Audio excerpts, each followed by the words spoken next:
આજથી 2-3 મહિના પહેલાં હું ઇન્સ્ટાગ્રામ પર એક રીલ જોઈ રહ્યો હતો અને અચાનક એક ગુજરાતી ફિલ્મનો સીન આવ્યો, જેને જોઈને મને બહુ જ ક્રિંજ ફીલ થયું.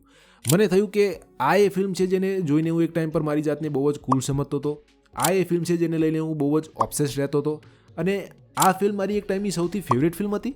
અને આ તમે ગેસ કરી લીધું હશે, હું વાત કરી રહ્યો છું ગુજરાતી સિનેમાની કલ્ટ ક્લાસિક, સૌથી વધારે જોવાયેલી, સૌથી વધારે પોપ્યુલર અને સૌથી વધારે કમાણી કરવાવાળી ગુજરાતી ફિલ્મ છેલ્લો દિવસની. અને મારે આ ફિલ્મને ઘણા લાંબા ટાઈમથી ફરી એક વખત જોવી હતી અને મારે આ ફિલ્મ ઉપર એક રિવ્યૂ વિડીયો પણ બનાવવો હતો, કારણ કે આ અઠવાડિયે કોઈ પણ ગુજરાતી ફિલ્મ રિલીઝ નથી થઈ રહી. તો મેં કીધું આ ફિલ્મને ફરી એક વખત જોઈએ અને આના ઉપર એક રિવ્યૂ વિડીયો બનાવીએ. અને મારા મનમાં એક સવાલ પણ હતો કે શું આ ફિલ્મ 2024માં પણ એટલી જ જોરદાર છે ખરી જેટલી આ ફિલ્મ 2015માં હતી? તો એ જ આપણે આ વિડીયોમાં જાણવાનો પ્રયત્ન કરીશું. પણ એની પહેલાં let me give you my little bit of introduction. My name is Parthiv Singh Gohil and yes, I am new guy in this town અને એક નવો ફિલ્મ ક્રિટિક જે ગુજરાતી ફિલ્મોના ગુજરાતીમાં રિવ્યૂ કરશે. તો જો તમે ફિલ્મ ક્રિટિસિઝમમાં ઇન્ટરેસ્ટેડ હોય અને જો તમને ગુજરાતી ફિલ્મોના ગુજરાતીમાં રિવ્યૂ જોવા ગમતા હોય તો તમે મારી ચેનલને સબસ્ક્રાઈબ કરી શકો છો. Now, let's begin the video.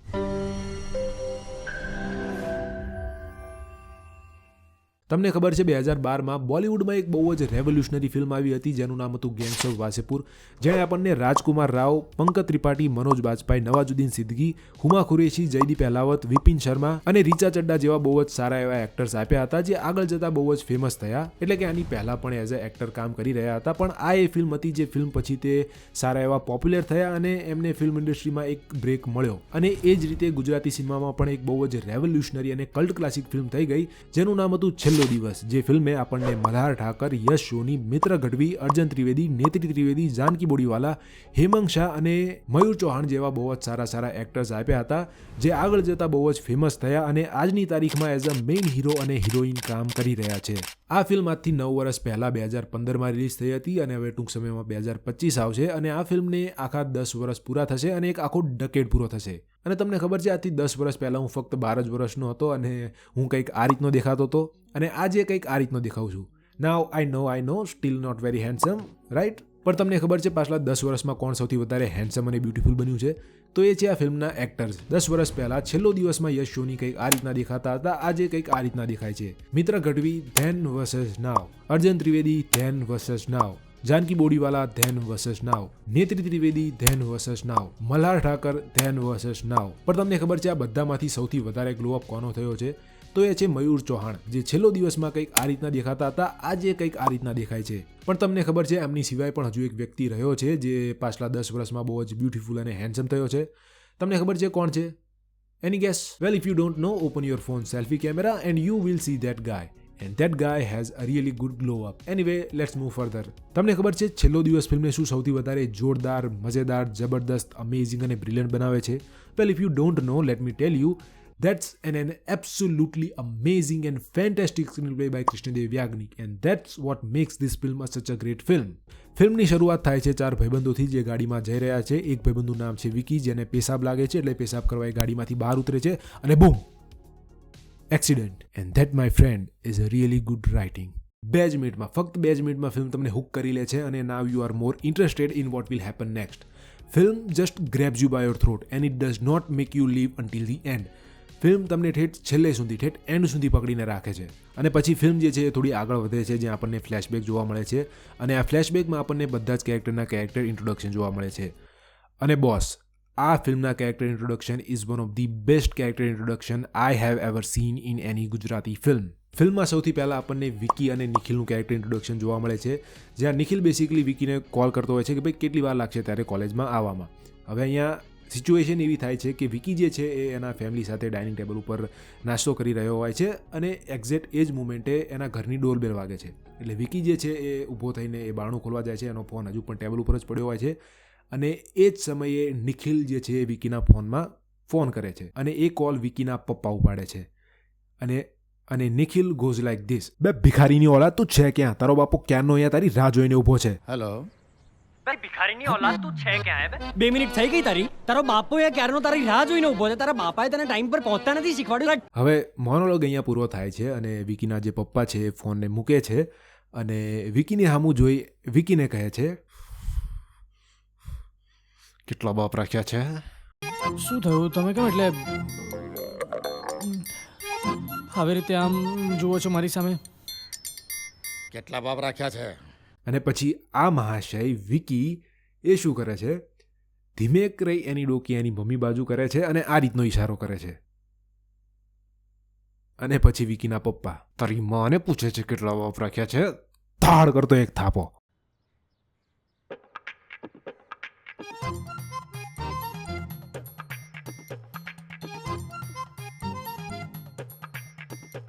તારી માને પૂછે છે કેટલા બાપ રાખ્યા છે?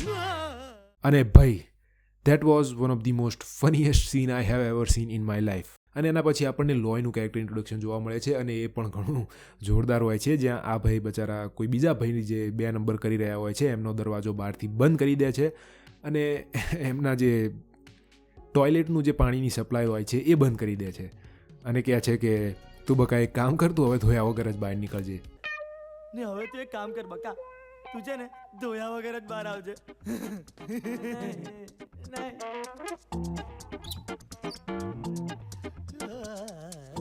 અને એના પછી આપણને ધુલાનો પણ એક કેરેક્ટર ઇન્ટ્રોડક્શન જોવા મળે છે અને એ પણ એક સારો એવો ઇન્ટ્રો હોય છે. હવે ફિલ્મના જે મેઇન કેરેક્ટર જે છે એ બેસિકલી 6 થી 7 જેટલા જ છે અને એમને બહુ જ સારી રીતે લખવામાં આવ્યા છે. પણ એની સિવાયના પણ અમુક કેરેક્ટર જે ફિલ્મની અંદર છે એમના ઉપર પણ સારું એવું ધ્યાન દેવામાં આવ્યું છે, એમને પણ બહુ જ સારી રીતે લખવામાં આવ્યા છે. જેમ કે મારે ઉદાહરણ દેવા હોય તો વિકીના પપ્પા, ટીચર, પ્રિન્સિપલનો છોકરો, નરેશ, કોફી ગર્લ અને નિશા. એની સિવાયના પણ અમુક કેરેક્ટર જે છે એ ફિલ્મમાં બહુ જ ટૂંક સમય માટે આવે છે અને છતાં પણ એક સારી એવી છાપ છોડીને જાય છે. અને ઘણી બધી ફિલ્મોમાં મોટે ભાગે જે મેઇન કેરેક્ટર હોય છે એના ઉપર સૌથી વધારે ફોકસ હોય છે. અને જેમ કે મારે ઉદાહરણ દેવું હોય તો રિસેન્ટલી મેં પુષ્પા ફિલ્મ જોયું, પુષ્પા 1, અને આઈ થિંક આ વાતથી તમે પણ એગ્રી કરશો કે પુષ્પા જેવી ફિલ્મો જોયા બાદ આપણને ફક્ત એ ફિલ્મમાંથી પુષ્પા જ યાદ રહે છે, એની સિવાયના જે બીજા બાકીના કેરેક્ટર હોય છે એમાંથી કોઈ પણ યાદ રહેતું નથી. પણ છેલ્લો દિવસ ફિલ્મ સાથે એવું નથી થતું. છેલ્લો દિવસ ફિલ્મમાં મેઇન કેરેક્ટર્સની સિવાય પણ બાકીના આપણને જે કેરેક્ટર જોવા મળે છે એ પણ આપણને ઘણા લાંબા સમય સુધી યાદ રહે છે અને આપણે એના ઉપર વાતો કરી શકીએ છીએ, આપણે એના ઉપર ચર્ચા કરી શકીએ છીએ. જેમ કે એટલે ભોળે પેલું નરેશનું કેરેક્ટર ફિલ્મમાં બહુ જોરદાર હતું નહીં, એટલે પેલો પ્રિન્સિપલનો છોકરો ખરો હતો નહીં, અને પેલી કોફી ગર્લ કેવી લપીલી હોય છે નહીં. અને એ રીતે આપણને ઘણા બધા કેરેક્ટર ઘણા લાંબા સમય સુધી યાદ રહે છે. અને આ ફિલ્મનો જે સૌથી મોટામાં મોટો પ્લસ પોઈન્ટ છે એ આ ફિલ્મના કેરેક્ટર્સ જ છે. આ ફિલ્મના કેરેક્ટર્સ જ છે જે આ ફિલ્મને એક બહુ જ યાદગાર ફિલ્મ બનાવે છે. આ ફિલ્મની જે સ્ટોરી છે બહુ જ સિમ્પલ છે અને આ ફિલ્મની સ્ટોરીને કંઈ વધારે કરવાની જરૂર પણ નથી, કારણ કે this movie is all about its characters. અને હા, આના માટે બહુ જ મોટું એવું ક્રેડિટ આ ફિલ્મના બધા જ એક્ટર્સને પણ જાય છે, જેમનું કામ આ ફિલ્મની અંદર બહુ જ સરસ હતું. ખાસ કરીને મારું પર્સનલ ફેવરેટ જે આ ફિલ્મનું પરફોર્મન્સ હતું એ મયુર ચૌહાણ અને ધુલાનું હતું, અને એમાં પણ મયુર એઝ અ નરેશ. આ ભાઈ ફિલ્મમાં ફક્ત 2 જ સીન માટે આવે છે અને બે સીનમાં આ ભાઈ ખાઈ જાય છે. હી નેલ્ડ it, he absolutely નેલ્ડ it.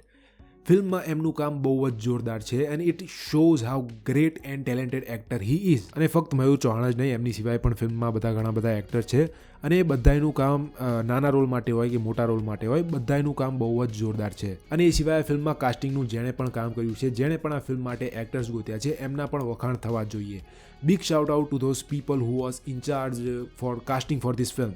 You guys have done really great job. Krishnadev Yagnik જે આ ફિલ્મના ડિરેક્ટર છે, જેમણે આ ફિલ્મ લખી પણ છે, એઝ અ રાઇટર ડિરેક્ટર એમની ડેબ્યુટ ફિલ્મ હતી અને એક ડેબ્યુટ ફિલ્મ હોવા છતાં પણ આ ફિલ્મને લઈને એમનું કામ, આ ફિલ્મને લઈને એમનું ડાયરેક્શન બહુ જ સારું હતું. અને આ ફિલ્મ માટે જો સૌથી વધારે વખાણ કોઈના થવા જોઈએ તો એ કૃષ્ણદેવ યાજ્ઞિકના થવા જોઈએ, કારણ કે as a director, as a writer, he come up with this idea and he develop this idea into such a great screenplay. ફિલ્મમાં ટેકનિકલ ડિપાર્ટમેન્ટનું કામ પણ ઘણું સારું છે, પછી ભલે એડિટિંગ હોય, મ્યુઝિક હોય, સિનેમેટોગ્રાફી હોય, વગેરે વગેરે.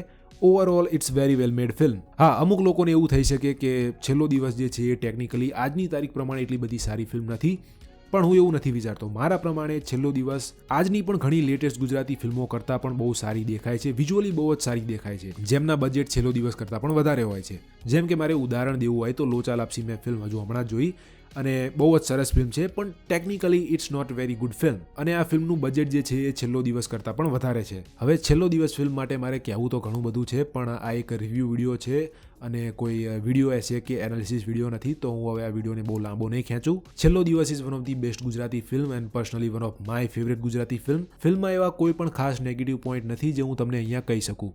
અને આ વિડીયોની શરૂઆતમાં મેં એક પ્રશ્ન ઊભો કર્યો હતો, જે એ હતો કે શું આ ફિલ્મ 2024માં પણ એટલી જ જોરદાર છે ખરી જેટલી આ ફિલ્મ 2015માં હતી?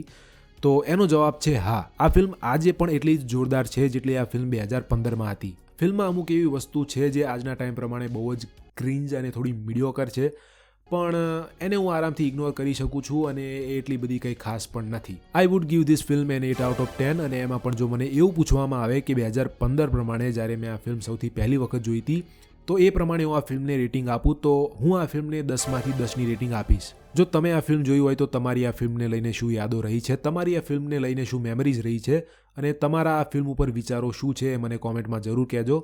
અને એ સિવાય જો તમને ગુજરાતી ફિલ્મોના ગુજરાતીમાં રિવ્યૂ જોવા ગમતા હોય તો ચેનલને જરૂર સબસ્ક્રાઈબ કરી દેજો.